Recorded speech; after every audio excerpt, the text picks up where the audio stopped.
إن أي أمضك أقبشه وعلمك بركة يشو وإلهي أمض أقبل سيو أديك عنتكم هيسي سمدا هدي لك أقبله أرلدنا ولا أقبله إلهي سبحانه وتعالى هو سيدين يا سمدا هدو قال لك سيدايو أرلدنا ولا سيدين هذا وح خرش عنه كاجا بحين بعد علمك أمض وشيكتي أفر تجه أدونك جاري لأن الله أقبلي أدونك أو دن إلهي بقى عنتك وهاي أمض قلوب تودنا إسقاها يا الله سبحانه وتعالى مركا وكرسي يسكو فريستو قفك إلهي أقبل يو علمك أمض برا يوشيكي وبسم الله يراهدو ملائكته وبراروس ملائكته إلهي وأدون كاجي عملك الصالح يا خيرك يا علمك أمض وشيكي كل قوض وإرجينا يعني تضوض السماوات إلهي أقبل إلهي كأبال مر إلهي بركة مركز إلهي كارسينا يا أمد خيرك سبحانه وتعالى لله على كل حال نعوذ بالله من حال أهل النار وصلى الله وسلم وبارك وأنعم على عبده ورسوله وحبيبه محمد وعلى آله وصحبه وسلم وبعد ولا ليال إلهي عبسيدي سنسو دردارني دانتين آخر يأدون باكو جلا انت بعد قد خطبته حيكون صابسنت هاي حديث النبي كم إذا ساد مقليسين والنبي قلت المامي عليه الصلاة والسلام قفه هدو دينته عمل كيسي وسميني ويقو أيام ديوان كيسي والحرية إلهي يقول المياه حساب يا قبري يا هوشاس يا سؤال بقلية أما قبري والله نعمين يا أما ولو عذابي والعياذ بالله صدح قضبا كالصهري عمل كيسي علم نافعة أو لغا أنفعي انتو النولا ومضى أشيغي ومضى أبري ودنيا كجتري أقول يا علمي يا الدين إنه أدونك كجتري ومضى كو انتفاعيش أما صدقات شارية والله بحي ودبادي شقينيسا حسنات كده وصعوني أما إلما إلهي أنتو كأرزاقي أبدك إلهي بحيئة إلهي كدوة إنه سوى عنه تربية ألا نأوها قاد شيء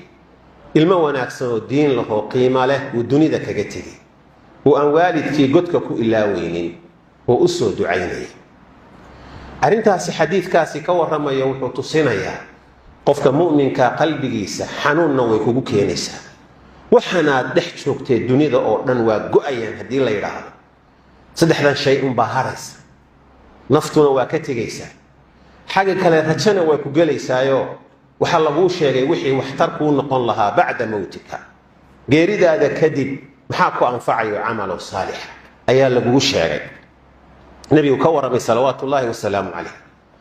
wa inaynu ku dadaalnaa inaynu diiwaanka acmaasheena buuxsano xadiidka caloosha ku haynaa xanuunka qalbiga dareensiinaya rajada wanaagsanna leh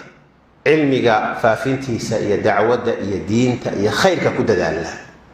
xitaa hadaadan adigu aqoon lahayn diinta iyo cilmiga dadka ku barto ilaahay maal ku siiyay maalkaaga ku bixi ummadu inay wax ku barato oo ku aflaxdo cid kasta oo maalkaagi wax ku baratay waa cilmi laga intifaacay adiga hantidaadii maalkaagi iyo quraanka ku bartay oo cilmigii ku barteen oo ku najixeen umada ku anfaceen ajarkoodu waa ku soconaya intay dunida dusheeda ku nool yihiin ilmaha ilaahay ku siiyay dadka ubad alla ma wada siin hadii ilaahay ilma kugu arsaaqo aan madalays ka dhigin ku dadaal tarbiyadooda intaad ku dadaalaysid cuntadooda iyo labiskooda in ka badan tarbiyadooda iyo akhlaaqdooda iyo diintooda ku dadaal u ducee ilaahay la kaalmayso xalaasha ku quudi alla waa ku sakhiraya subhanahu wa ta'ala صدقات جارية إن أدلى بحد كود دال أنت هتناش حولهن هيسكهينين هدي حول النور دوني ده شوقيهين إجيرة إياه أريجة إياه وحن لا دقناي ماليات كله الله عجه هديهين أما أكون كوجو شرا أما لمبرة كوجو حريصا وحن بنو أكد ما نيسا وحكلاس يبح أنت هتناش هي وقف أداوته أو كوش شقية oo adigoo dunida jooga aad shaqaysatay oo ilaahay u dhiibatay dhigo Soomaalidan arag shirkadaha marka la aasaasayo sheer baa la isku darsadaa shirkadu waa shaqaysaa hanti baa ka soo baxday adiga waxa lagu leeyahay wardaarta aakhiro sheer u dhigo adaarta aakhiro wax ku darso waa ka tegaysaa tan laakiin soo maragti wax ku sii shaqeeya ganacsiga wax ku darso markaas ilaahay cadaaladiisa iyo naxariistiisa iyo xikmadiisa xisaab ilaahay uma xidhin oo ma oran qofku intaas in ka yar kuma darsan karo waa intii aad awoodid intaad awoodid 0.1 baad ku darsan kartaa 0.01 baad ku darsan kartaa luqadda la isticmaalay aynu lacagteeda adeegsanno hadda $1 baad ku darsan kartaa adiga iyo dadaalkaaga adiga iyo awooddaada cilmi wanaagsan oo laga intifaaco ilmo wanaagsan oo aad tarbiya sadaqa jaariya maanta inagu way nool wax badan baa inoo suura geli kara inaynu sameeyno khayr laakiin caajisi badan iyo dacfi badan baa inagu jiro adduunkaasa ina waalaya maalin baa nabigu qabri soo maray saxaabada isagoo ay la socdaan qaarkood waxaa loo yaqaanaa diinta qodobkaasi alwacdu bilmawaaqif baa la yidhaahdaa in qofka mowqifka markaa uu taagan yahay lagu hoga tusaaleeyo oo lagu wacdiyo wax markaa uu arkayo si hadalku u galo war qabrigan cusub ee ciidiisii qoyan tahay waa kuma waa hebel rasuulka ilaahay calayhi salaatu wasalaam markaasuu nabigu wuxuu ku yidhi saxaabada isugu dhiirigeliyo iyo ummadda ka dambaysay islaamka ah 2 rakacadood uu ninka qabrigaa ku jira uu tukado intuu dibadda u soo baxo fursad loo siiyo ayuu ka jeclaan lahaa dunidan aad maanta haysataan oo dhan dahabkeeda lacagteeda kuraasideeda iyo jagooyinkeeda guryaheeda dumarkeeda caruurteeda hantideeda waxa dhex yaalla oo dhan ee kala duwan 2 rakacadood oo ninka inta qabriga uu ka soo baxo uu tukado oo xasanaadkeeda loo qoro maanta ka jeclaan lahaa dadkeena qaarkii salaada assalaamu calaykum marka la dhaho adkaarta ma akhrinayaan waa iska yaacayaan salaadaha sunnayaasha ah ee faralka la xidhiidha qaar badan baan tukan qaarna tukada qaarna iska daaya qaar baan salaada duxadaba aqooni inay tukadaan weligoodba inaynu tukan baa laga dhexelayaa dadka qaar baa mar tukada mar iska daaya qaar baan salaatuleylba aqoon oo tukanba yaa isku halaynaysa adiga yaa isku halaynaysa soo ma noolid yaa kuu shaqaynaya ma camal falatid oo dadaashid isniinta iyo khamiista iska soontid maalmaha biidkaa iska soontid 3 cisho bishii salaatuleylka wuxuun tukatid dhiirigelintaasaa nabigu ku siinaya calayhi salaatu wasalaam uu ka warramay qofka muslimka in u diyaargaroobo ay tahay ma soo noqonayaan iyagu mar hadday qabri qofku galo weli qofku inaga dhinto inagu soo noqday walaalayaal ma jiro nabigu salawaatullaahi wasalaamu calayhi tusaalaha cadiimka ee weyn ayuu walaalayaal ina siiyey inaan ka faa'iideysan la rabo ilmaha wanaagsan ee aad tarbiyayso oo ku anfacayo nabigu sallallahu alayhi wasallam wuxuu tilmaamay qofka muuminka ee ahlu jannaha ah ee jannada gala in darajadiisa kor loo soo qaaday makaanku jannada ka joogay meel ka wacan ka qurux badan ka udgoon ka waasicsan ka fiican in la geeyo markaasuu adoonkii muuminka ahaa yaabaya ilaahay oo meeshan ka wacan meeshii hore aan ku jiray aadi keentay waa maxaan ku mutaystay ilmahaagii adduunka joogay ayaa dambi dhaaf ka soo weydiiyey oo yiri ilaahu aabahay u dambi dhaaf ilaahu hooyaday u dambi dhaaf ilaahu caynka waan aqbalay ilmo walad oo saalix ah dunida kaga timi weey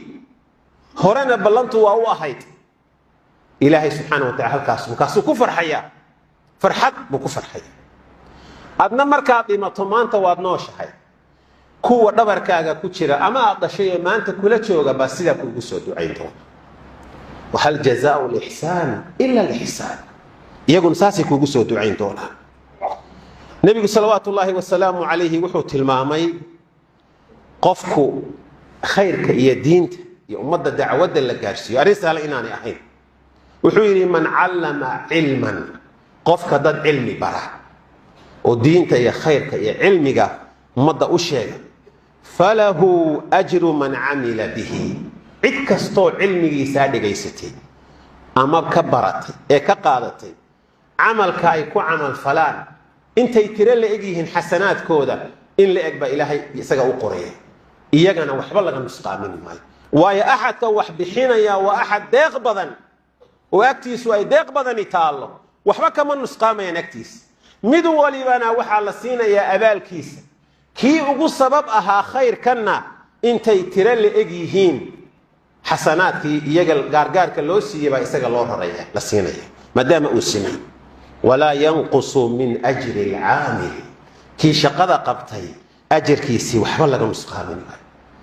cilmiga ummadda la baro waxa ugu qaalisan quraanka iyo kitaabka ilaahay ummadda la baro wa a'zamu wa ahsanu wa atyabu kitabin ala wajhi al-ard qofkii dadka quraanka intuu bartay oo quraanka lafdigiisii sugay oo quraanka ahkaamtiisii sugay usoo xidhxidhay inuu ummadda quraankii baro wa min afdal al-a'mal khayrukum man ta'allama al-qur'ana wa 'allamahu waxa idinku khayr badan qofka quraanka intuu si wacan u bartay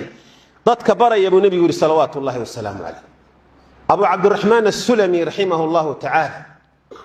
masaajidka aan fadhiyo buu yiri 40 sanadood baan macallin quraan ah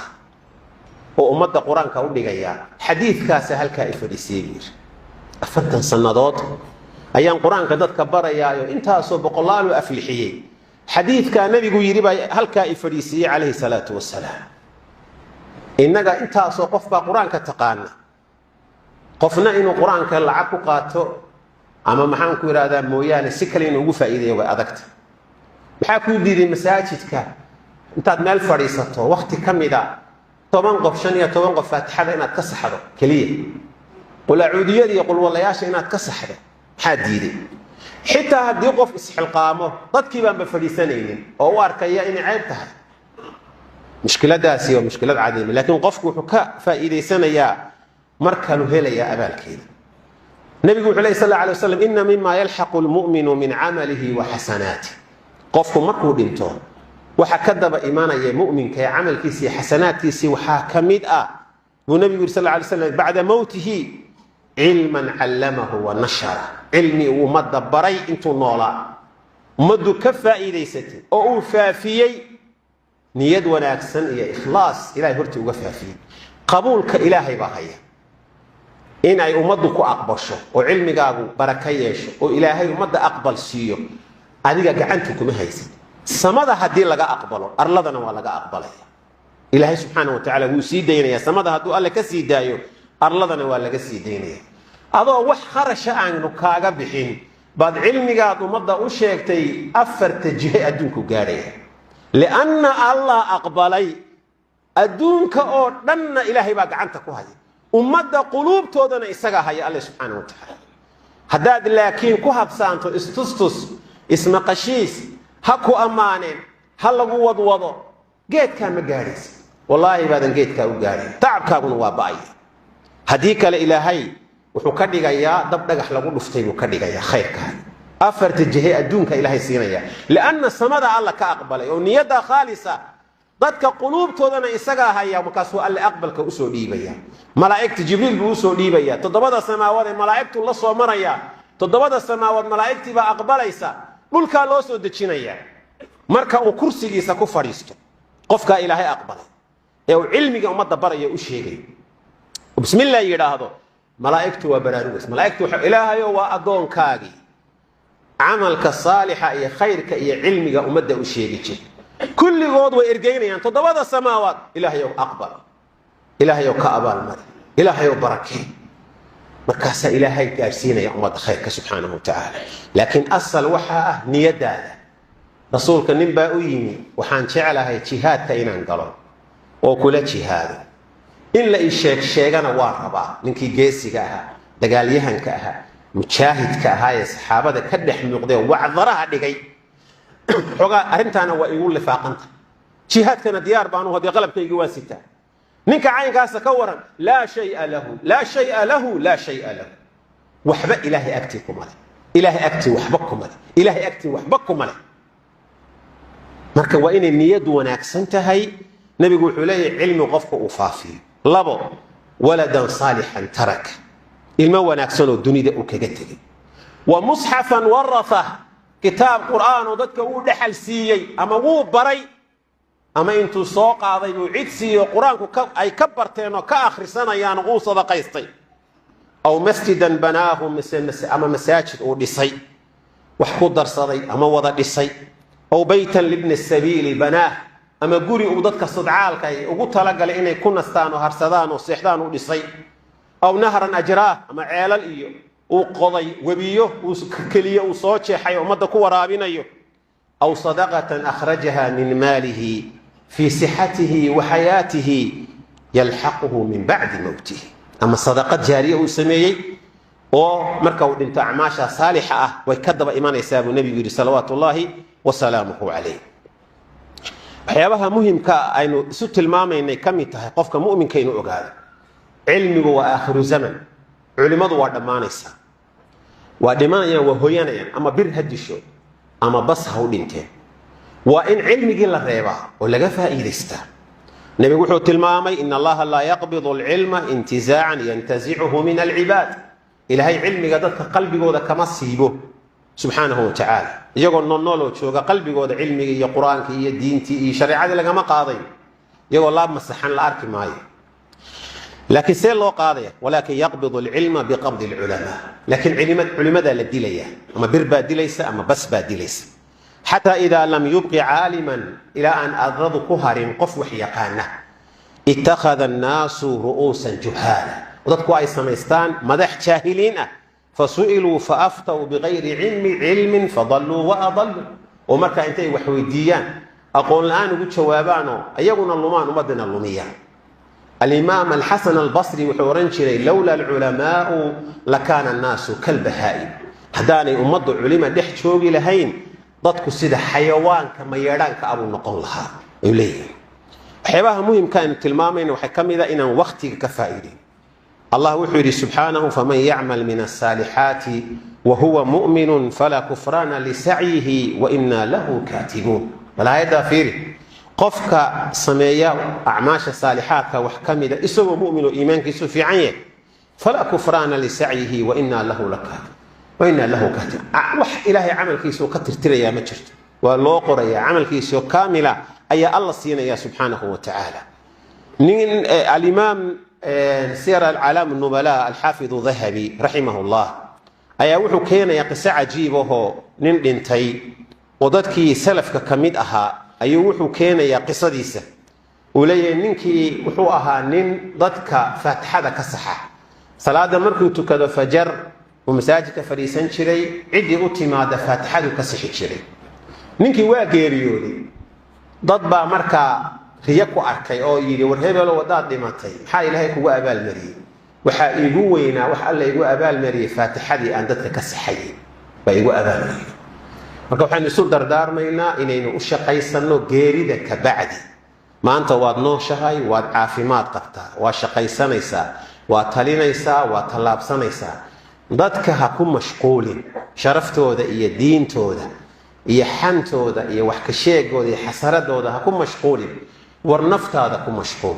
saad acmaal saalixa u samaysan lahayd saad khayr u qaban lahayd saadan ummadda culays ugu noqoteen ummadda waxtar ugu noqon lahayd ka shaqee markaad soo jeedid markaad shaqaynaysid ku dadaal ilaahay addoomihiisa wuu arkaa dhankaad u badato u dadaalaysa unbaa lagugu dhufanayaa usha adigana ربنا آتنا في الدنيا حسنة وفي الآخرة حسنة وقنا عذاب النار انت أنا خطبتك كبحين هل قضبان براروجيني مقالة waxaa ka jiray maalmahan ama bilahan dambe arrin aan aad u wanaagsaneyn oo qolada bacmishtarku ay sameynayaan khaasatan bacmishtarada qaarkood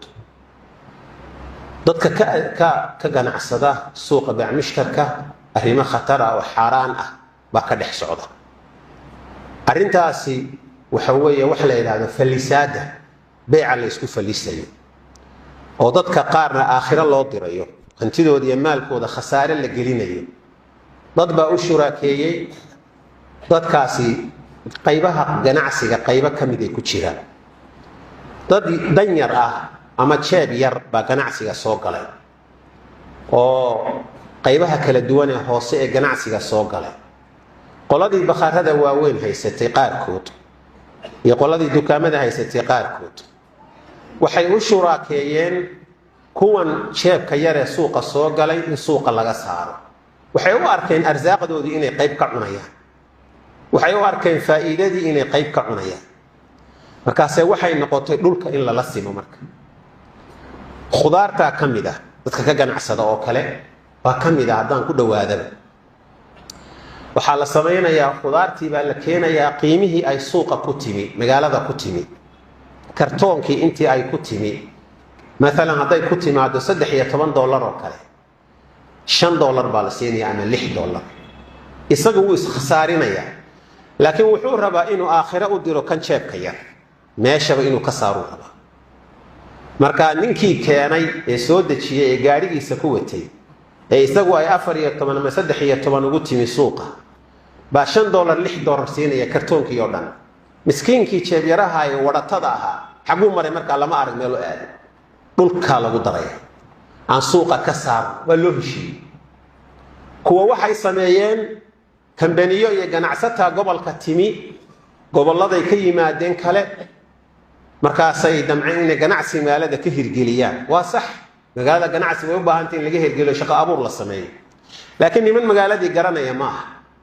qoladii timi waxay oranaysaa bakhaaro waaweyn iyo meherado aan ganacsiga ku wadno noo raadiya idinka deegaan oo kala garanaya way soo tegayaan qofkii guriga lahaa baa loo imanaya bakhaarkani misaal lagu jiraa $500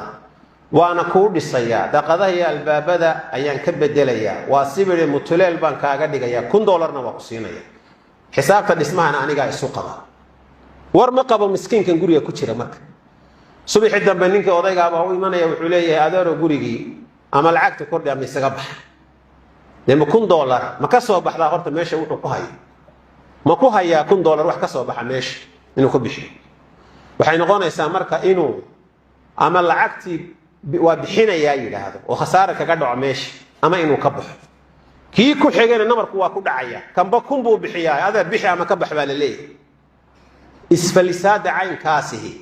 shariicada islaamku waa xaaraan walaa tanaajashuu nabiga sallallahu alayhi wasallam war isfalisina waa bayc xaraam ah nooca la yiraahdo isfalisaada baguntamaya ma ansaxaya waa mas'ala kale laakiin qaabkaasi shariicada islaamku waa xaraan naha rasuulullaahi sallallahu alayhi wasallam an an-najshi rasuulku falisaada waa xarimay alayhi salatu wasalaam